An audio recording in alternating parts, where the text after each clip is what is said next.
Ecoradio. Radical Radio Collective. Good afternoon, listeners. You're tuned into 4ZZZ 102.1 FM. This is Ecoradio, Australia's longest running peace and environment radio show, probably. We're taking over your middle of the day, middle of the week, start of the month airwaves. Right at the start of the month. Very start. My name is Dave. My pronouns are he, him. My name is Zack. My pronouns are he, they. And we want to start off by acknowledging and paying our respects to the custodians on the country in which we broadcast. We're located in the city Mungingin on Turrbal Yaga and Yugambeh land. I also want to acknowledge and pay my respects to all Aboriginal and Torres Strait Islander people who are listening in today. Our radio waves reach Cubby Cubby and Yinnabarra country in the north, Waka Waka country in the west. In the east we pay our respects to the Quandong people, and down south we reach the Commonwealth, Nagarrawal, Mununjali, Wandjarabara and Yugambeh countries. Thank you to No Idea for all the fantastic ideas. Keep it going with the orca stories. 2 weeks in a row. Is that orcas or orcus? That's more of an us thing, I suppose. Orcus. Yeah. Whale orcas, dolphin orcas. Yeah, and their weird habits. Big fan. Zack, what did you like about the show? I like the cyborg beetles. Yeah. Even though, beetle-related things and neurons start activating in my brain, and I'm like, that's my area of expertise, not theirs. They've got the friendly... They're stepping on territory. They've got the friendly marine scientist, not the friendly... entomologist. Yeah. I'm not that friendly either. Yeah, pretty friendly. Pretty friendly guy. Well, today on the show, Eco Radio legend Andrew Bartlett has brought us an interview he did with Rose O'Hagan to update us about Save Victoria Park. So I'm keen to look into that, but I don't know if anyone has seen what happened at Glastonbury. Yes, there was a New Zealand Warriors flag there. I saw that. Was there really? There was. Okay. I don't know if you've seen the rugby league thing. There was a random Souths guy just appearing, just like a guy in a Souths Sydney t-shirt just appearing. Bunny rabbits. Yeah. There was one at the WWE WrestleMania a couple years ago. They just start popping up everywhere. Yeah, there just always seems to be some there. Anyway, maybe the Warriors will be the new version of that. That's South for you, breeding like rabbits. A lot of pro-Palestine flags at Glastonbury. And Bob Vylan was there. I'm a huge fan of Bob Vylan. And let's go to their song now. This is Rain by Bob Vylan. A weekly dose of science on 4ZZZ is now available as a podcast. I learned that you can hear the difference between different water temperatures when they're poured. I'm going to pour one after the other into a different glass, and you have to tell me which one is which temperature. I've got a hot and a cold. Right, here's the first one. Any thoughts? Yeah, I'm saying cold. It sounds cool, yeah. Yeah? Okay. Yeah. Here's the second one.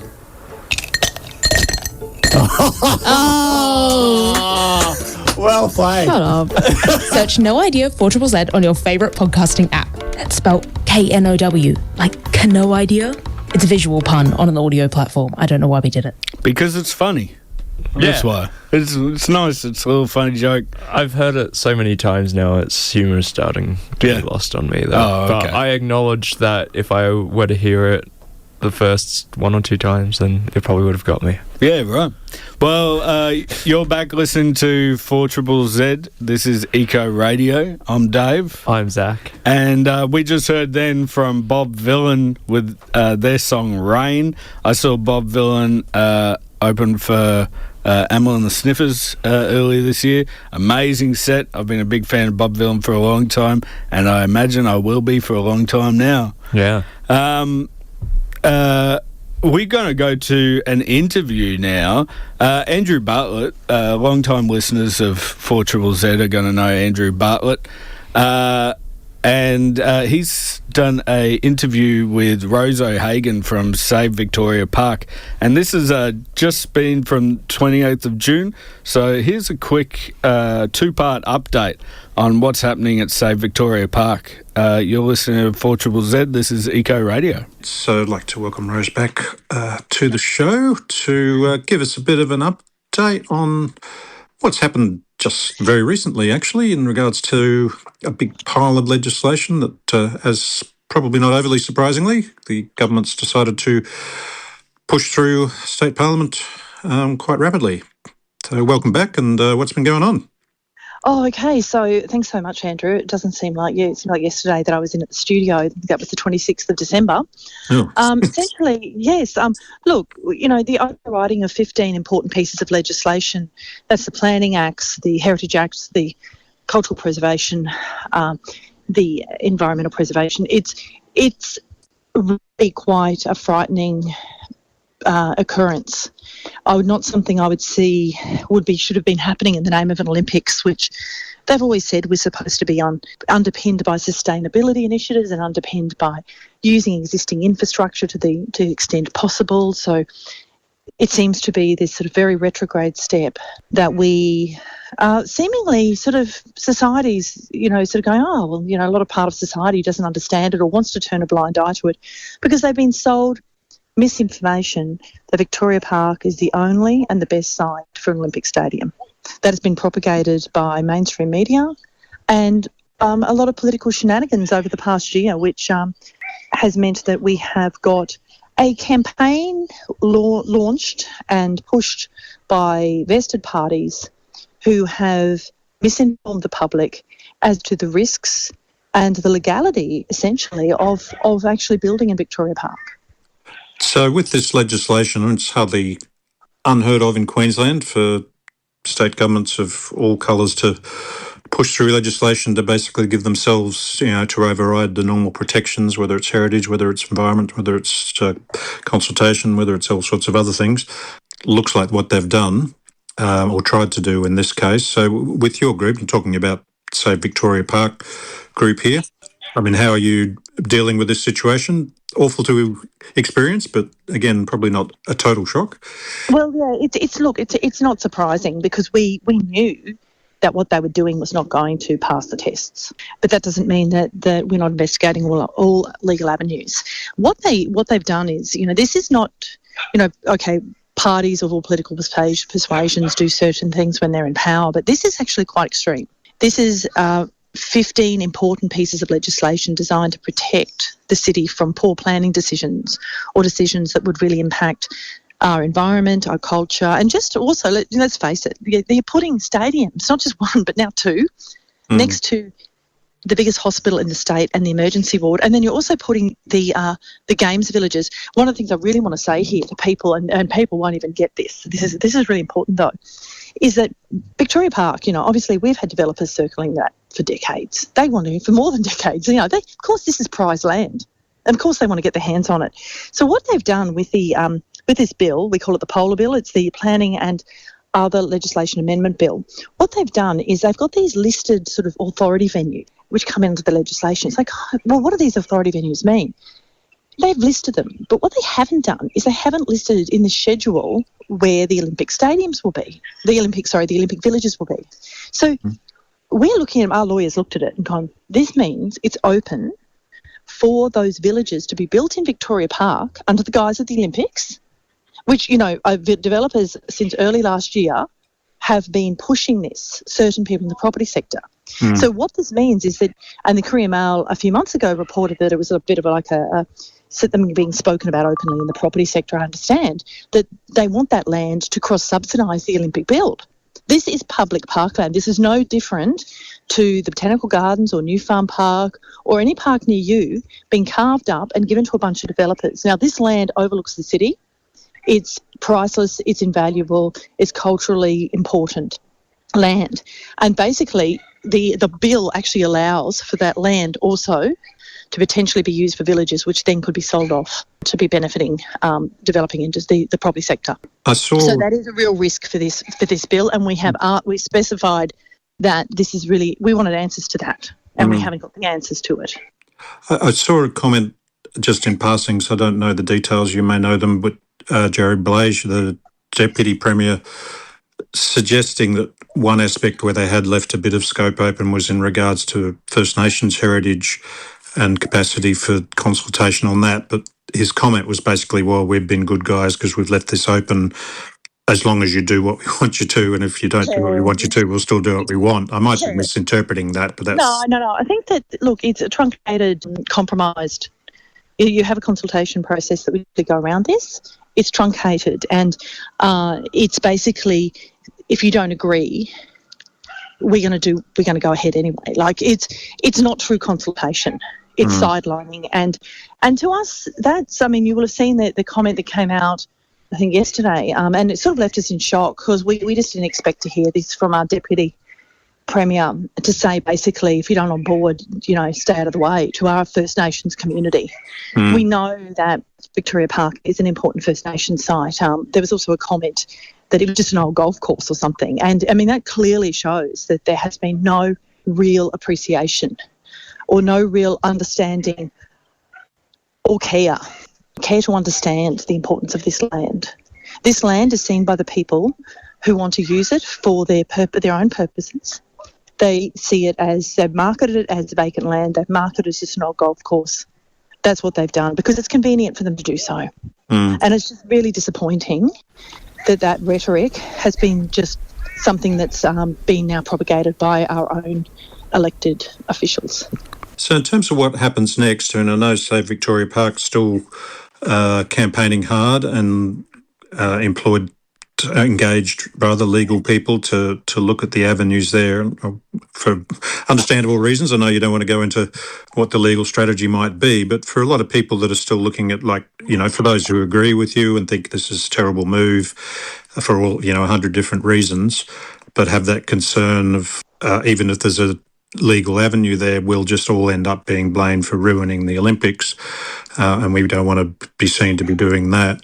What would be your response to people who have that concern? Well, the funny thing is with this whole thing is that there's a lot of marketing and a lot of propaganda. The reason they've had to override all this legislation is because they want to build in a site, Victoria Park, and there's a couple of other sites as well that I think this pertains to, but they want to use a site which was hitherto illegal, okay? So if they didn't do this, they were going to face legal challenges and not be able to do it. So they put themselves in this position. They also were building on a site which is sloping terrain. I mean, who builds a stadium on a sloping terrain of very, very hard rock? Okay, so it's going to be a very, very expensive build. There is increased delay of budget blowout and also time delay blowout. So if they were so concerned about the Olympics being on time and being on budget, why would they have chosen that site? Okay, so this whole sort of misnomer that protecting Victoria Park is therefore not being supportive of the Olympics is not actually the case. That's just something that's been spun by people who have wanted to use this site because they see that it's just free land. Now, this land belongs to everybody, okay? Not the AFL, not the cricket, not the developers. Now, I think we have this idea this ideology in some parts of our society where you have to activate parks. Now, the people who seem to be interested in activating parks are the people who are going to be making a lot of money from the commercialisation of parks. And I've never come across a group of people, who are interested in maybe sport, but they're very, very interested in park usage rates now. Andrew? Yes. They've got two hobbies. They've got watching the sport and also park usage. The people, they've been sold incorrect information that this was the only possible site for it. They've been told that this is the best site for it. They've been also, really, when push comes to shove, what people don't get is this was pushed on the table over 60 days by a review by Graham Quirk. Do you know how many submissions went to Graham Quirk, which referenced a stadium in Victoria Park? He had 475 submissions. So guess how many submissions referenced it? Must have been a fair few for him to think it was a good idea. 7. Some of them are a few paragraphs. I thought this might be a good idea. It's just the analysis wasn't even there. It's obviously this was something that was thought about at some point in history, in the last sort of decade, somebody's come with this idea of Victoria Park for the AFL, but then it's been pushed aside. Then somebody's gone, Graham Quirk's doing this review. This is a good opportunity. And Graham Quirk may have had some idea. He's got some idea about it anyway, okay? So we went, RTI, got the information, find out there are 7. And when you're going through them, there's really nothing in it. So where did this come from? The other thing is, I would say, when this came to the table, Graham Quirk, we met with us, what was then the Residents Action Group, we were Spring Hill Action Group, there's a few different groups, 20 minutes on a Friday morning by Teams on the 23rd of February 2024. Okay? We're talking about preservation of the park in light of the fact that we knew that the host city contract had certain things in it, the bid, we bid in, and that wasn't, there was protection of Victoria Park was never, and it's supposed to, it was never an issue. Like, we didn't think that the park was going to face wholesale destruction. But he met with us on the 23rd of February 2024. Now, we know for a fact from our RTI documents, the right to information documents, show us that he was well and truly on a path of looking into and having people, communicating with people, having meetings on Victoria Park for a stadium. But he never mentioned that to us. Now, is that consultation? By the 28th of February, 3 weeks before the Quirk report was released, we've got Steve Wilson from Wilson HDM shoving this out on the Courier Mail. This is a great idea. The master plan for the park had only been finished a few months beforehand after 4 years of consultation and multiple, tens of millions of dollars spent apparently on it. So you can sort of see how this eventuated. And then we had a freight train of propaganda being pushed. And then we've got that combined with a no new stadium comment by the Premier, which meant some people were complacent. Some people didn't understand. So they either bought the propaganda or were complacent because they thought that the park wasn't under threat. So in terms of what happens now, your group's obviously still campaigning to save Victoria Park. People that are supportive, what would you encourage them to do? Okay, so first of all, I'd encourage them to get on our Facebook or our Instagram under Save Victoria Park. There's a lot of information there. And we've also got a website with the history of the park and a lot of information. We are not giving up on this because apathy is the greatest evil. If you stand by and watch the destruction of this park, it will be something that we're all guilty of for being complicit in this. This is something that in 100 years' time, if we can save this park, the people of this city will benefit from this in so many ways. You can put a stadium anywhere. You can't replace Victoria Park. So we're telling people, don't be complacent. This is not something that we should be standing by saying this is a done deal. There are other places they can put this stadium. There are definitely other places, and they should have been looking at them. It's in a serious capacity. The fact that they had to destruct 15 laws to ram this sort of through says a lot about what their choice of the site. This was wrong to its core. Well, I guess we'll obviously hear more progress and whenever the legal action unfolds in whatever form it ends up taking at whatever time it might be. But I guess your core message is that people keep up that pressure, inform themselves and support that campaign. That's right. And we do have a legal fundraiser as well. We've got really good lawyers appointed and we are doing whatever we can to save that park. Excellent. All right. If people can contribute to that fundraiser as well, that'd be great. Okay, thanks very much for that. Been talking with Rosemary O'Hagan from Save Victoria Park, or Barrambin, but good luck with it all. Thank you so much. And we thank them for it. You're listening to 4ZZZ. This is Ecoradio. And we just heard from Amel and the Sniffers with Doing In Me Head. And that concludes our 3-song Glastonbury lineup of people who spoke out for a free Palestine. That was Bob Villain at the top, Kneecap in the middle, and Amel and the Sniffers. And we got a text in from Wavy Beach who said that Bob reminds him of 90s music. And Bob Villain's latest album is very Prodigy coded. Yeah, you're down with the lingo, Dave. I know words. His older stuff can be a lot more punk, or it could be a lot more grime. But that song's very Prodigy, that's some fantastic music that is sticking up for people who are extremely oppressed. The Gaza mortality survey records show that 75,200 people have died violent deaths, with 8,540 people having indirect deaths in Gaza from the IDF and the Israeli Zionist government genocide. There's a proportion of women and children is between 50 and 62% of that total as well. Yeah. So, stay strong, people. Chokia la, as Kneecap would say, or as Irish speakers would say. Mm-hmm. Our day will come. Yes. And, we also heard the interview with Rose O'Hagan from Save Victoria Park about an update about all that.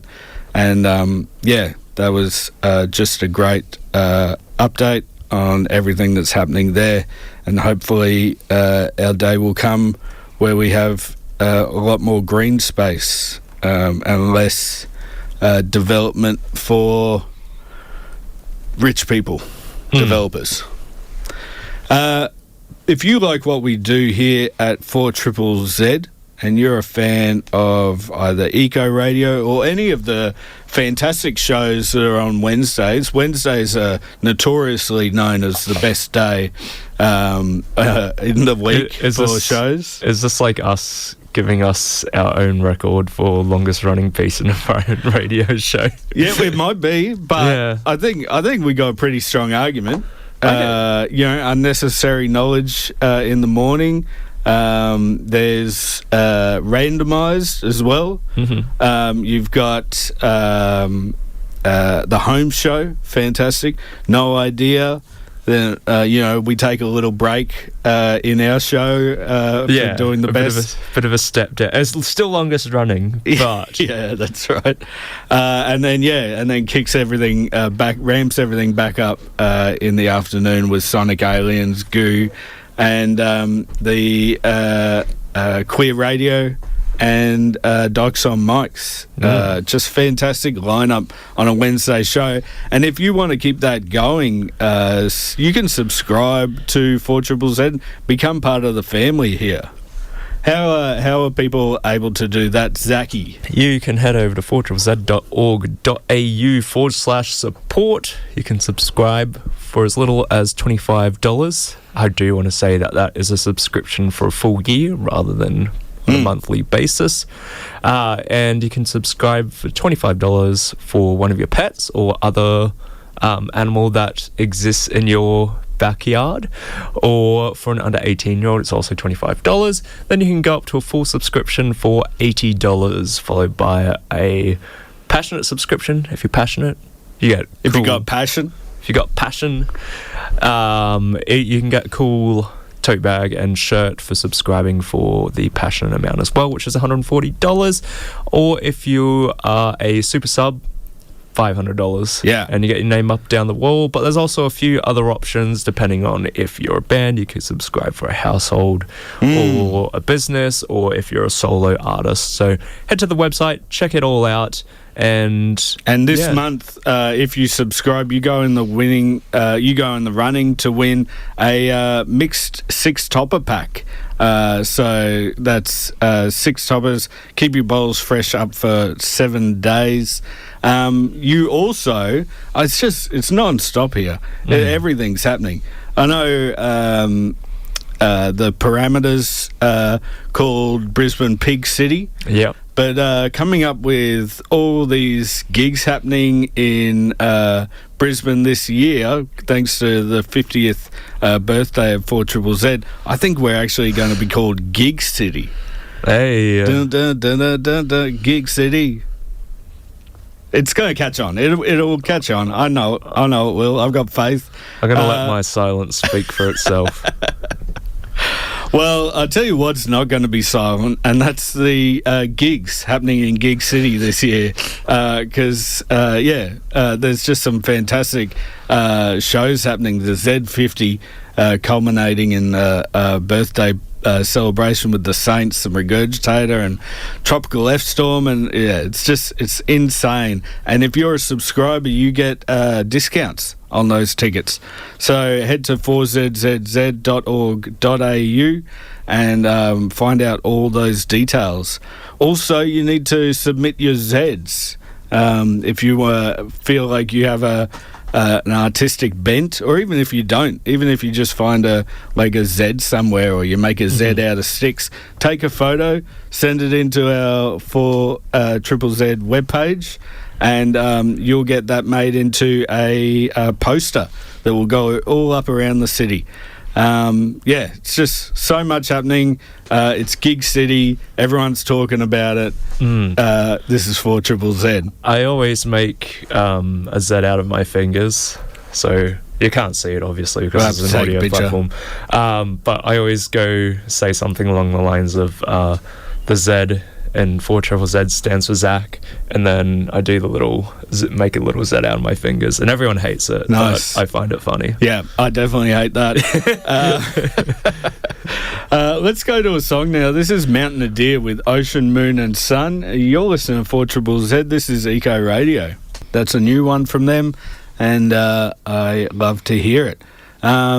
So we were just talking about subscriptions, Zach. Yeah. And you mentioned that you can subscribe your pets, but it's not even just your cats and dogs and guinea pigs. It's anything you find in your backyard, which you've basically found your perfect pet. Have I? It wasn't in my backyard though. No.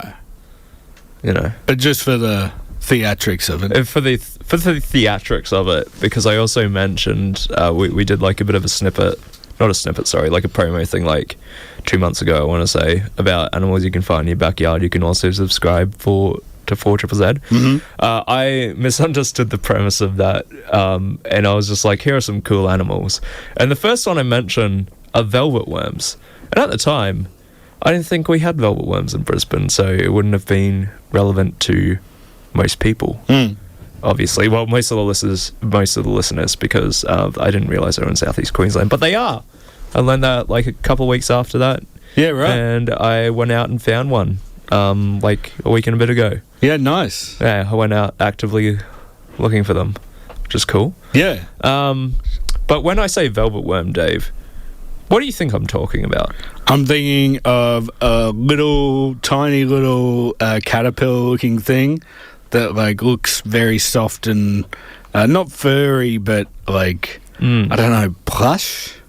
Yeah, that's a nice way to describe it, like a little plushie.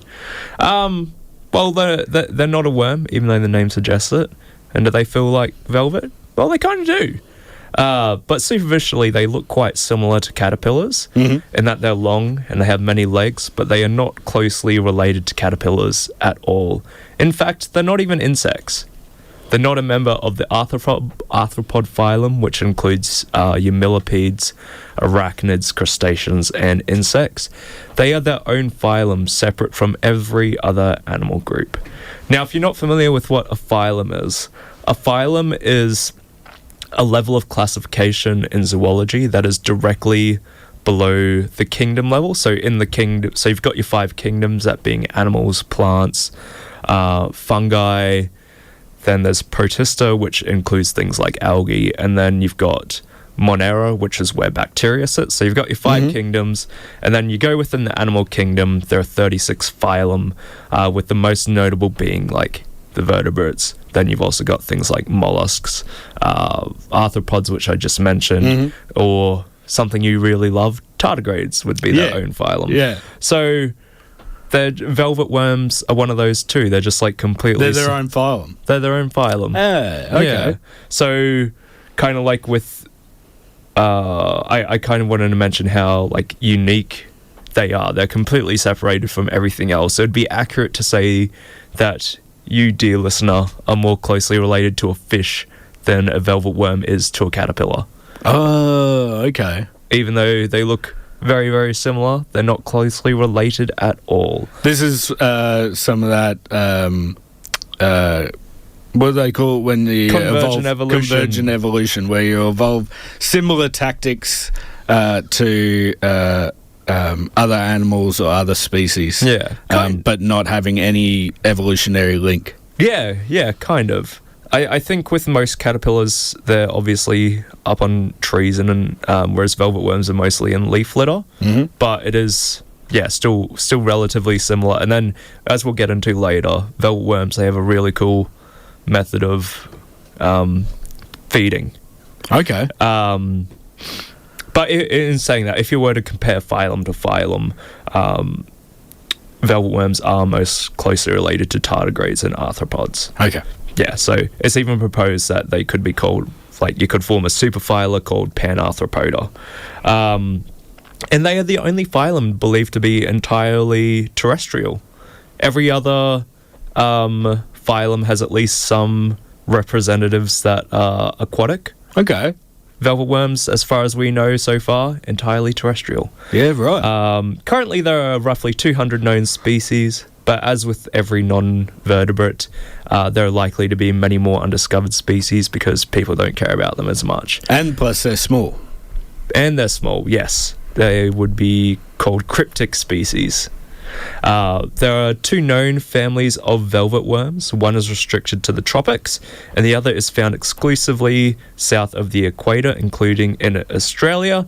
They have a rather large distribution in Australia, occurring from the tip of the Cape York Peninsula all the way down east of the Great Dividing Range into South Australia. Okay. And then they have a patch in Western Australia, and they're also found across Tasmania. So they're found all over the place in Australia. A lot of representation there. Yeah. Habitat-wise, they are restricted to humid patches of forest because, as with many softer-bodied creatures, they are pretty prone to desiccation, so dry conditions dry them out pretty easily, and this as well restricts them to living on the forest floor amongst leaf litter and beneath rotting logs, which is, again, where things seem to be a bit more humid and moist.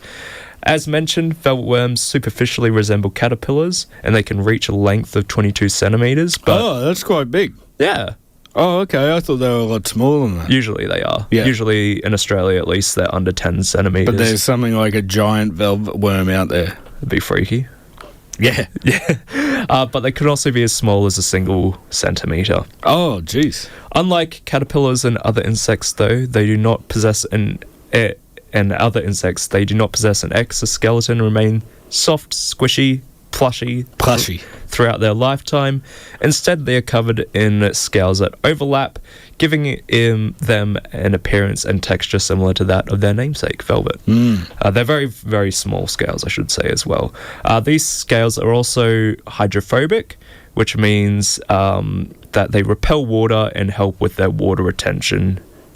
Because, as I mentioned earlier, they're very much prone to desiccation and drying out. The number of pairs of legs varies depending on species, but they can be the lowest number of pairs has been found as 13, but they can also reach to 43 pairs.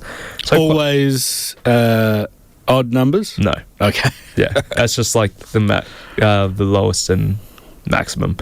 At the front of the head, they have a couple of fleshy antennae, and they use them in the same way that insects use them, and they have pretty simple eyes, so they're not too great at seeing, and some species are in fact completely blind, so they mostly rely on their antennae for kind of like sensing things. Yeah, right. They're more like slugs like that, right? But with legs. But with legs. Yeah. I mean, I think I was reading somewhere that they were first misidentified as a slug. As well, so I could see that, yeah. That would also fit that. There is more to their anatomy than that, but I sort of want to talk about it in conjunction with their diet. So velvet worms appear as pretty docile creatures, right? They look soft and cuddly, but they're actually like voracious predators. They're pretty gnarly, yeah, right. like that. Like Ewoks. I haven't seen Star Wars, so I wouldn't be able to tell you. And I refuse to watch it. I refuse to watch it at this point because it annoys people that I haven't seen it. Okay. It's the same reason why I tell them I haven't seen Lord of the Rings. It gets a reaction. Okay. I find it funny. Oh my god. Okay. They eat other soft-bodied creatures such as spiders, insects, worms, and so on. Things you would put under the colloquial name of a bug, and they hunt exclusively at night. And how they capture prey is very unique. So on their head they have a couple of organs, I suppose, that are colloquially called turrets, which is pretty fucking cool. And these are capable of shooting out 2 streams of slime that intertwine and ensnare prey. This slime dries quickly and prevents the prey from escaping.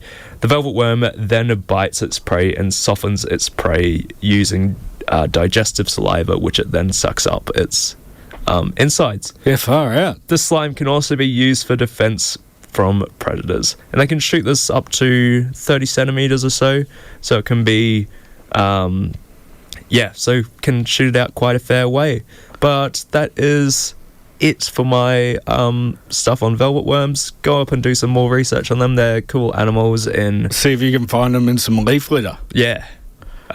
But yeah, more cool stuff to them. Is there any particular type of leaf litter? Like does it prefer eucalyptus leaves, or I don't know.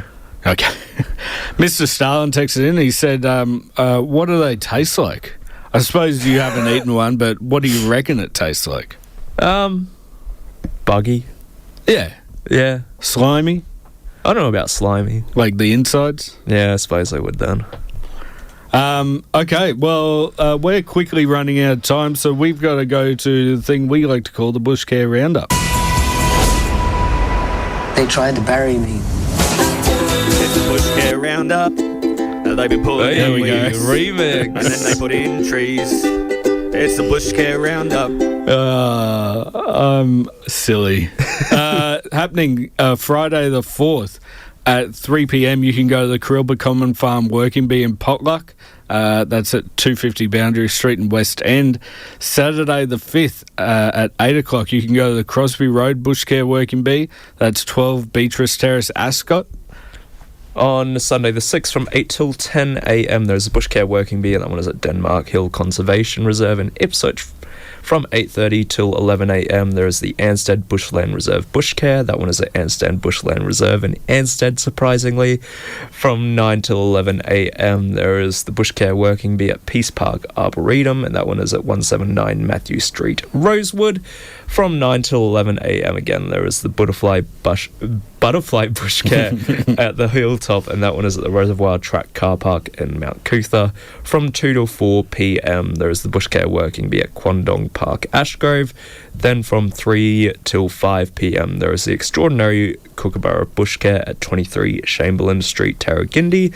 Then from 3 till 5 p.m. there is the Bridgewater Park Bushcare at 5 Vistula Circuit, Springfield. That's a packed Sunday. Yes. And on Wednesday at 7:30 a.m. you can go to Success Street Bushcare Working Bee. That's corner Success Street and Beatty Road in Acacia Ridge. What's happening on Sonic Aliens? So they're going to be playing an interview they did with Teen Jesus and the Gene Teasers. That was the one Jordan did. Fantastic. Yeah, stick around. Listen to that. Yeah, and we're going to jump out of here. We're going to play you one last song by Bob Villain. This is Take That. You've been listening to Ecoradio. Look us up on the socials, and we've got a podcast, and go to the website. You're listening. You've been great. Thank you.